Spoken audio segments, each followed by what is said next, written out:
98 साली, पण माईक यावर्षी पहिल्यांदा घेतला. मला बोलता तर येणार नाही, पण काहीतरी पडतो प्रयत्न करतो. रामकृष्ण हरी.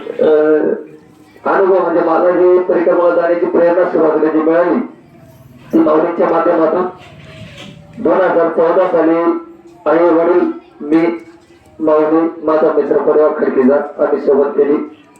त्याच्यानंतर पायी जाऊ जाऊ करता करता करता संसाराचा आहे आज करू उद्या करू बघत नाही तर मी विषय सोडलेला होता.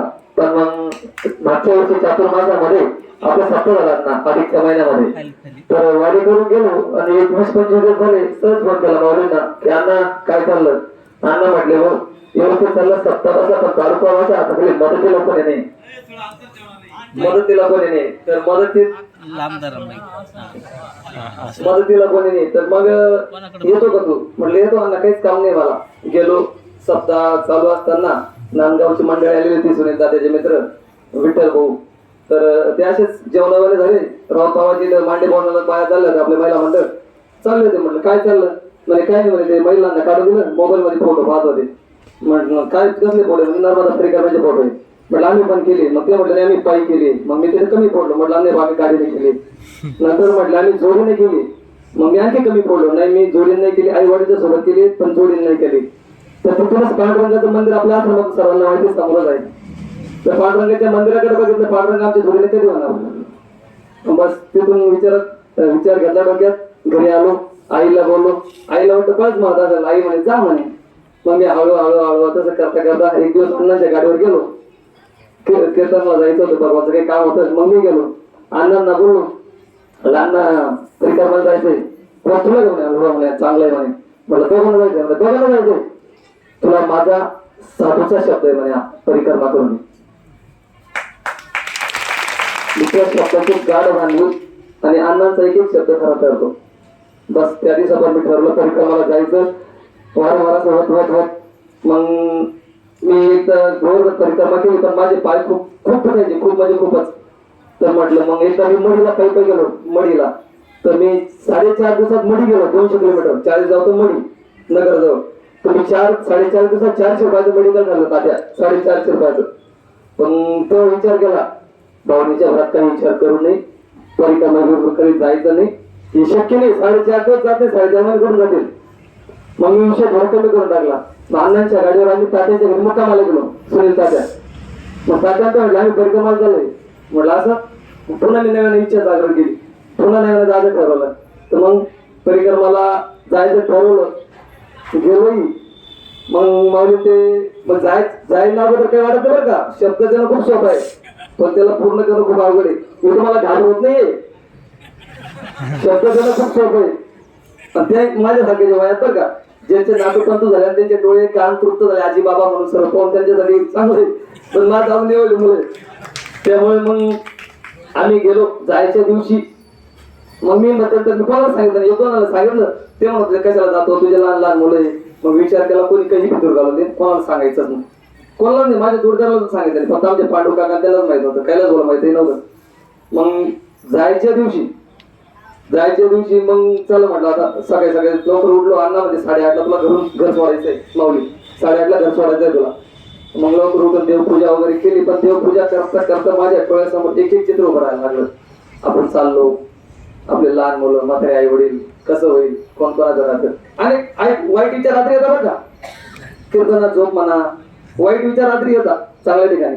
मग मला वाटतं माझी परीक्षा होती असं वाटतं मला आता.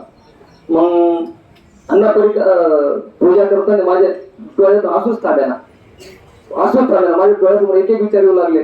चला ठीक आहे तशी 2-3दा पूजा करताना उठलो तोंड धुतलं पुन्हा पूजा तशी केली वाटली. मग निघायला लागलो तर असेच सर आमचं कुटुंब उभं राहिलं आई वडील बहीण भाऊ मुलं. तर म्हटलं चला येतो मग येतो असं म्हणायला लागलो. येतो म्हटलं मुलाला माझ्याकडे पाहिलं आमच्याकडे 5 होता. मग तो जास्त जीव कसा करायला लागला. मग सहन आई वडिलांना सगळ्याला गळत पडून 4.5 महिने जायचंय 5 महिने जायचंय. परिक्रमा पाहिजे कोणाला माहित नाही आपल्याला कधी खरं तर रस्ता कसं जाणं. आजचा माणूस बाहेर गेलेला घरी गेला असं माहित राहत नाही. तरी 4 महिने जायचंय. मग चला जसं काही तसं घराच्या बाहेर पडलो. गुपचूप जाऊ जर नाही जाईल तर गुपचूप घरी येऊ. पण अण्णा त्यांना माहित होती तारीख जाण्याची. अण्णा ते माझ्या आधी टेन्शन लय मोठी माऊली सुद्धा करतात त्या सगळे जवळजवळ 10-15 लोक येऊन उभे होते. दुसरे पण माझं मित्र परिवार. मग त्यांनी फुलार आणला, तो सत्कार माऊलींनी केला. मला काही उपास झाली त्याच्यात आणि पोरांना टेटच ठेवले. ते जास्तच जगजेर झालं. मला आता वापस येता येणार नाही. जसा जसा गाडीत बसलो, गाडीत बसल्यानंतर बस मी आणि माझी धर्मपत्नी आम्ही दोघेच होतो. तिथून जाता जाता लगेच मुलाचा फोन लागला. मुलाचा म्हण पप्पा कुठे आहे? म्हटलं काय बेटा आता जळगाव जवळ. मला काय माहित नाही, आई अर्ध्या तासाच्या आत करी पाहिजे. तो नांदी घे, तो आता सुद्धा नांदवलाय पंढरपूरला यासाठी. तर म्हटलं मग मी काम केलं. मोबाईल सायलेंट मोडवर गेला, फ्लाईट मोडवर. आणि सर्व एक एक एक व्हॉट्सअपचे ग्रुप सोडले. सर्वात पहिले ग्रुप सोडायचे. परिक्रमा करायची ना, घरचा 1 रुपयाचा धान्य घ्यायचा, 4 आणे पण घ्यायचा. माझं गाव सांगा, जोरदार सांगा, माझा मोबाईल कोणाला चालूच सापडला असं तर भाग्यवान फक्त 3-4 लोक किती सापडून त्यांनी सकाळी 5ला फोन केला त्यांनीच.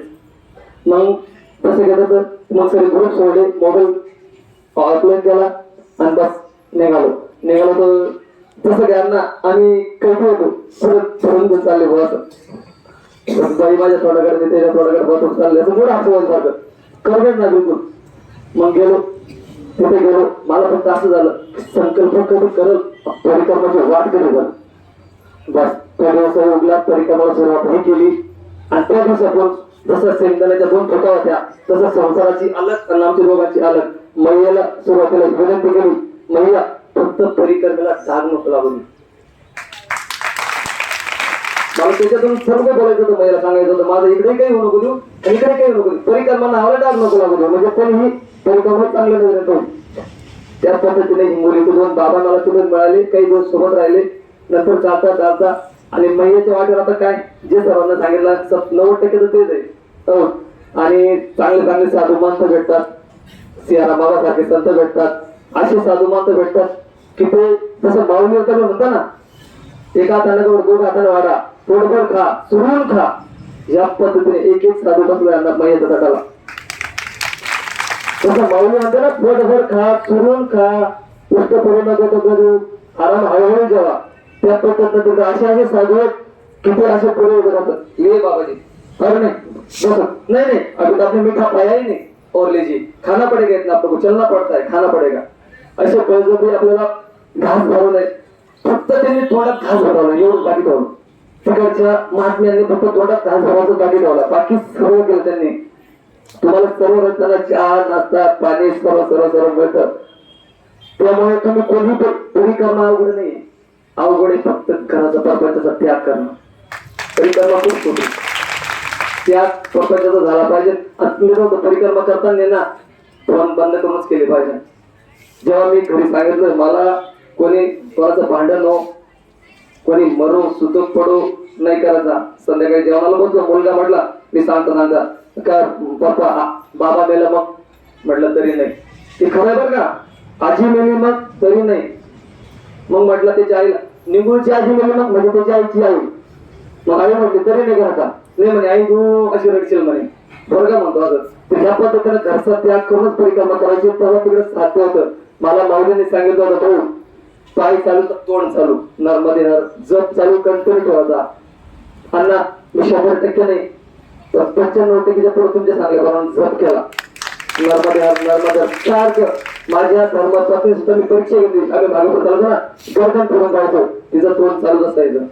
तर आम्ही दोघांनी सोबत केलं. आणि हे काही गोळ्यांनी खाल्ले ना, हे गोळ्यांनी तात्याने एवढ्या गोळ्या दिल्या मला, तात्या तुम्ही एवढ्या गोळ्या दिल्या, सर्व गोळ्यांनी तुमच्या भाईकांना वाटून दिला. हे गोळ्यांनी खाल्ली आणि काही लागलंही नाही. असे संत आहे. आणि बरेच ठिकाणी अखंड रामधून चालू आहे. वाचन कुठं वाचन चालू आहे, कुठं धून चालू आहे, कुठं रामायण चालू आहे.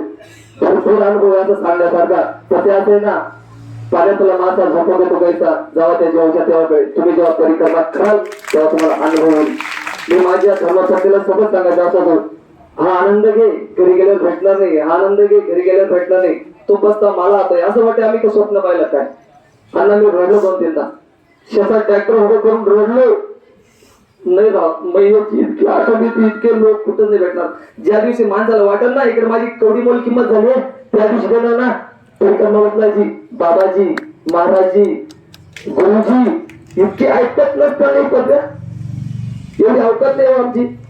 मैया माताजी माताराम अशी आम्हाला पदवी द्यायची नको. म्हणजे इतके लोक हाताच्या पोटाप्रमाणे जगले आम्हाला. त्या लोकांचे मित्रांनो उपकार विसरू शकत नाही आणि कधीच विसरू शकत नाही. आणि त्याच रस्त्यात चालता चालता माझा मोबाईल बंद असायचा. मी पहिले सांगितलं फोन मी माऊलींना फोन करत होता. फोन चालू करायचो नाही तर मग माऊली त्यांनी